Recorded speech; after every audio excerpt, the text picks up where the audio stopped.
What's up everybody, it's Sean here and I'm back today to give you guys a review of the JJJJound and New Balance 990 V3 in this olive and black colorway. Today's video is sponsored by the good people from Heffelux. Heffelux is my all-time favorite sneaker insoles, and they sell eTPU insoles, which essentially is the same material you'll find in Adidas Boost. So if you're looking to add some additional comfort inside your shoes, be sure to check out their website, which I've linked down below in the description box. You'll see they sell a variety of different insoles, so depending on the type of insole density and the cushioning setup you're looking for, whether that's for a pair of thick winter boots or for sneakers, you're going to find there's a suitable insole for everybody. So I've been a paying customer of Heffelux for years now, and I honestly stand by their products. To me, I find them very comfortable. So if you guys want to check them out and try a pair for yourself, be sure to use the code SEANGO at checkout and get 15% off your entire purchase. So this is the latest collaboration between New Balance and JJJJound, which is a Montreal-based design studio.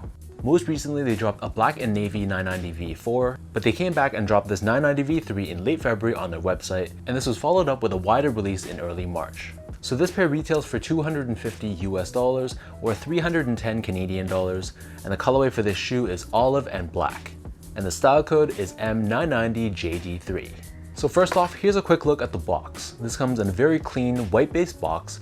We have the New Balance branding on top in this olive color, and on the side, we have the JJJJound branding done in the same color. As for the shoe itself, this is a made in USA New Balance, and it's safe to say this is one of the most highly anticipated New Balance releases so far this year.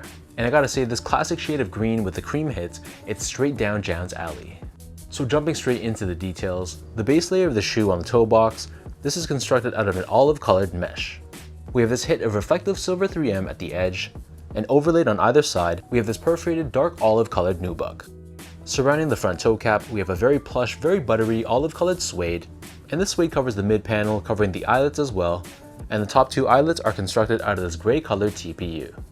Stitched on top of the mid panel on either side, we have the New Balance N logo done in this reflective 3M finish in black, and then next to this we have more of that mesh that we saw earlier on the toe box. Overlaid on top, we have that perforated dark olive colored nubuck, and then surrounding the bottom of the heel, we have more of that very soft, very buttery olive colored suede. And stamped on the lateral side only, we have 990 branding done in the silver color. Above this, we have the New Balance branding done in the silver colored finish, and we have a reflective silver 3M hit on the very top, with perforations on either side and JJJJound branding in the middle. Wrapping around the bottom of the heel, we have this TPU heel clip, which gives you added structure and support for the back end of the shoe. This is done in the silver colored finish with New Balance branding across in black. Turning our attention back to the laces, so these come with two different lace options. The standard default lace is a cream colored lace, but they also give you a secondary pair of olive colored laces as well with black colored lace tips. For me, I gotta stick with these cream laces. I think they work perfectly with the look of the shoe. Underneath this, the bottom half of the tongue is constructed out of mesh, but we have this padded finish on top in the silver color with New Balance USA branding stamped on top. As for the insoles, these come with your standard foam line insole. It's done in this black colored finish on top, and stamped on the heel we have JJJJound branding. So the upper of the 990 V3 sits atop this full-length absorbed foam midsole. The midsole for the most part is painted in white, but we have this end cap wedge, which is this cream hit on the heel, and end cap, for those who don't know, is a soft EVA core surrounded by a stiffer polyurethane rim, which gives you a good balance of softness and support. And then turning the shoe over to the bottom, here we have your classic 990 V3 outsole. This is constructed out of a combination of black and white colored rubber. We have this diamond shaped traction pattern on the forefoot, along with these flex screws for added flexibility. And in the middle underneath this, we have this carbon fiber shank plate, which helps with torsional rigidity and midfoot support. So that breaks down the look and the construction of these JJJJound New Balance 990 V3s. And for those wondering about sizing, so I went a half size down to a 9.5. So I'm a true size 10, slightly on the wider side. And for a lot of New Balance shoes, I go a half size down to a 9.5, including the 990 V3. So just to give you guys a point of comparison, I also go a half size down in other New Balance silhouettes like the 992, the 990 V4 and V5, the 998, and a lot of the non-GR 550s which have softer leather.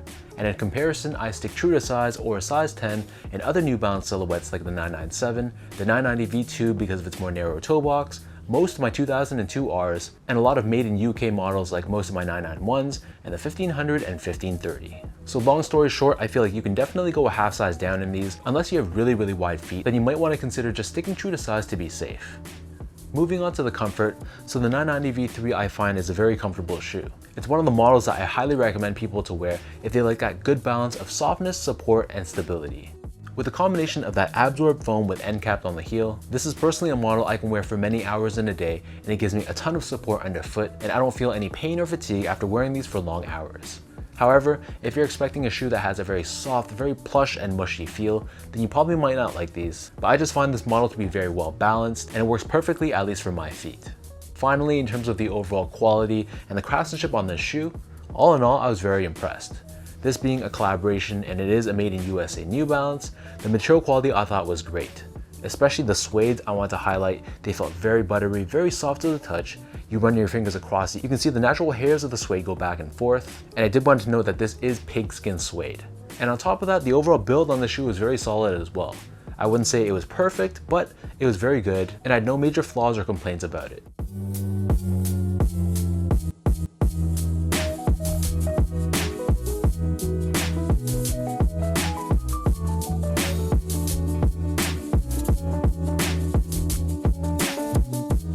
So with all that out of the way, now let's toss these on feet and I'll show you guys how these look.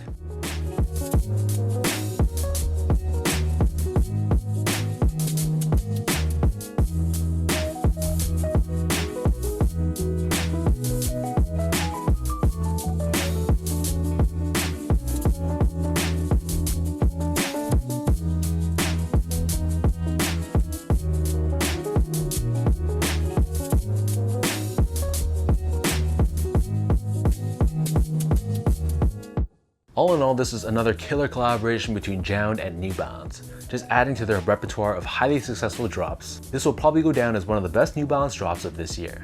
The thing I love most about this pair is the shade of green is just beautiful. And I know some of you guys might be a little bit underwhelmed considering this is a collaboration, but that's the thing I love most about these collabs. It doesn't need to be screaming in your face. It doesn't have to have a ton of branding all over the shoe. It's just a very dope colorway, very well executed with great materials, and what else could we ask for? So let me know in the comment section down below what you guys think about this JJJJound and New Balance 990 V3. What are your overall thoughts on this drop? And for those of you guys watching, were you guys able to grab these for retail? Did you take an L and pick these up on resale? Or is this just not a shoe that you need that badly? If you guys like this video, be sure to like, comment, and subscribe to my channel if you haven't yet. Your support and your love really helps push this channel that much further. You can also check me out on my Instagram account as well at esco8. Follow me on Twitter at sean.go and visit my website at seango.ca. So until next time, thank you guys so much for watching. Hopefully you guys enjoyed this video and hopefully it helped you in some way, and I'll catch you guys all in the next one.